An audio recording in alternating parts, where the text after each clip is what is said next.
Internet das coisas, inteligência artificial e centenas de aplicativos estão disponíveis para facilitar o trabalho na agropecuária brasileira, contribuindo para a gestão da propriedade e aumento de rendimento. Agora, o que nem sempre está disponível é o sinal da internet. Segundo uma estimativa da TIM Participações, atualmente menos de 10% das fazendas brasileiras estão conectadas, enquanto que nos Estados Unidos, por exemplo, quase 100% da população tem acesso à internet por banda larga. A Secretaria de Inovação, Desenvolvimento Rural e Irrigação do Ministério da Agricultura, Pecuária e Abastecimento deve entregar ainda esse ano à ministra Tereza Cristina uma proposta para ampliar a conectividade no campo. Hoje, a ministra afirma que é possível acessar a internet em qualquer ponto do país por meio de satélite, o que acaba deixando os pequenos produtores de fora em função dos altos custos do serviço. Desafio para as empresas de tecnologia. Está aqui comigo então Gustavo Cola, especialista de estratégias de negócio e também de tecnologia. Gustavo, vou começar te perguntando algo que eu acho que todo mundo quer saber, né? A gente tem visto nos últimos anos, especialmente de um ano para cá, uma explosão de novos aplicativos e novas tecnologias e diversas soluções para aumentar a produtividade, claro, rentabilidade do produtor lá no campo. Só que ao mesmo tempo a gente sabe que o acesso à internet nesses lugares ele não acompanha a velocidade com que novos aplicativos, né, novas tecnologias são criadas. Como fazer para driblar isso nesse momento, sabendo que muitas vezes isso pode demorar? Existe uma ideia por parte do governo, do Ministério da Agricultura, que isso já se solucione agora a partir desse ano, mas a gente não sabe quanto tempo que isso ainda pode demorar. Então, como contornar essa situação sem fazer com que a tecnologia deixe de estar presente no campo? Seja bem-vindo ao Canal do Boi. Obrigado pela participação.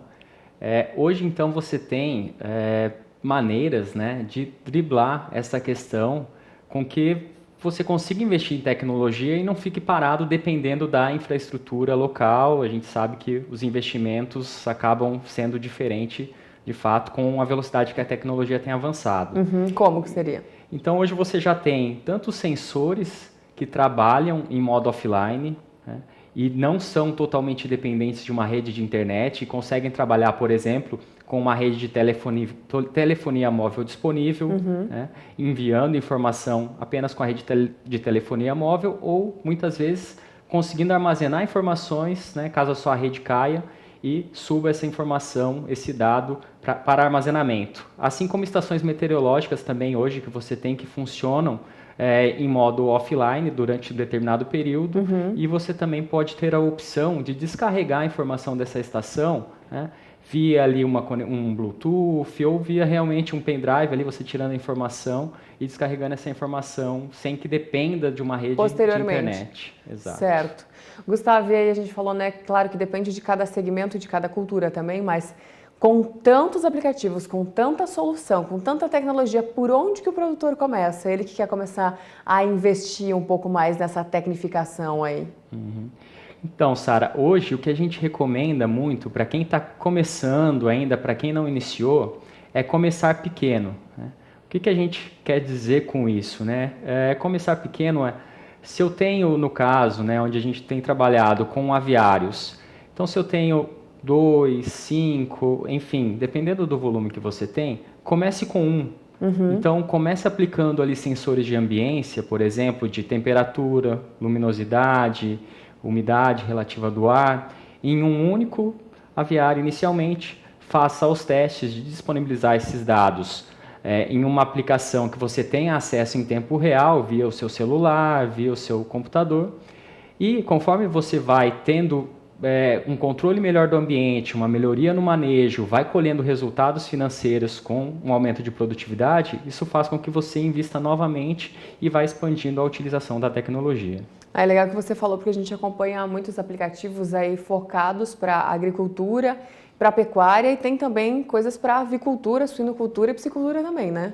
Também. Hoje a gente já vê aplicações, né? A gente vê aplicações aí no interior do Paraná, em São Paulo, aplicações aí de controle de ambiência com uma série de variáveis durante o processo, aplicação de balanças que capturam o peso médio do frango e toda a sua evolução, o peso de ração no silo, qual foi o consumo, temperatura da água, enfim, uma série de variáveis para monitorar o processo que você consegue aplicar hoje, como você bem disse, né, na avicultura, na piscicultura, suinocultura. Isso pode, inclusive, evitar a disseminação de uma doença, vamos dizer assim?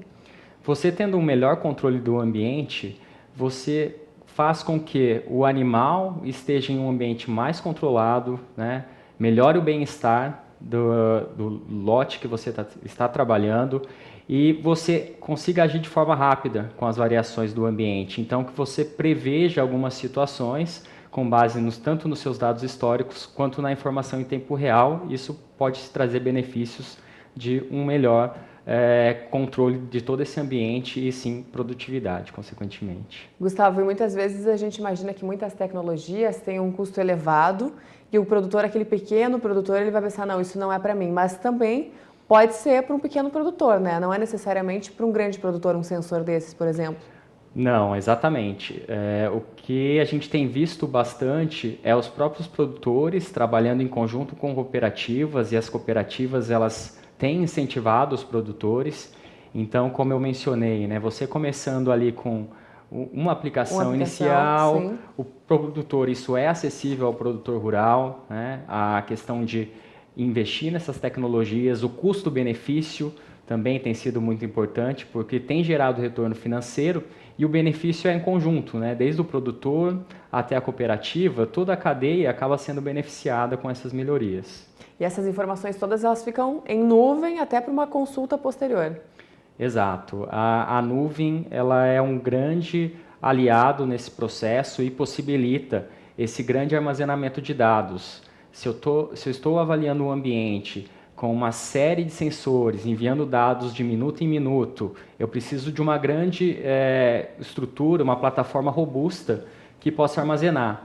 A nuvem permite que você tenha essa plataforma a preços acessíveis, um investimento acessível, que você contrate como um serviço e somente de acordo com a sua real necessidade. Então, a nuvem veio possibilitar esse investimento em tecnologia para pequenos produtores. E além desse armazenamento, a leitura desses dados, quem que faz? O próprio produtor tem que ficar de olho, a plataforma faz? Como é que funciona isso?